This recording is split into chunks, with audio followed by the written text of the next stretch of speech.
Mám docela dobrý Telecaster, mám na něm značkový snímače. Má smysl pomýšlet na to, že bych ty snímače dal pryč a dal si tam místo nich snímače od Michala Toomy a Tooma Pickups? Nevím, ale já jsem to udělal a jsem nadšenej. O tom je tohleto video. To růžový tele, co vidíte na videu, mám už asi 2 roky, mám ho hrozně rád. Je to Telecaster od švédského výrobce Mojo Relic a do nedávné doby jsem si myslel, že je to poměrně dost dobrý tele, který bych se vlastně nestyděl a nebál postavit proti lecčemus.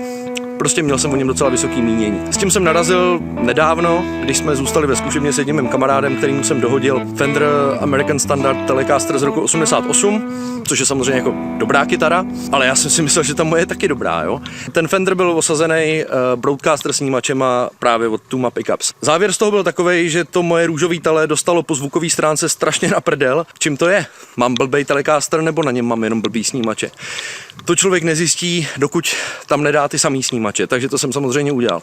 Zavolal jsem Michalovi Toomovi a objednal jsem si to též, nebo skoro to též. Mám tam to též u kobylky, to znamená Broadcaster 51, ke krku jsem se rozhodl dát si P90.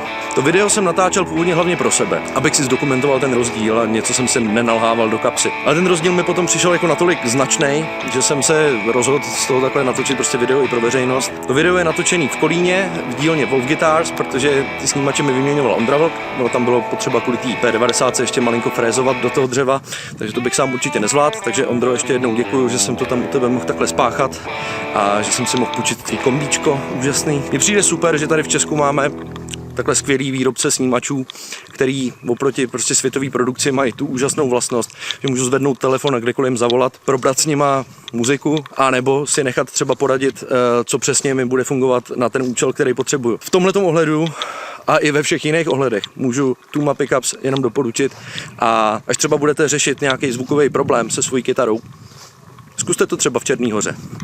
Čau.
Bye.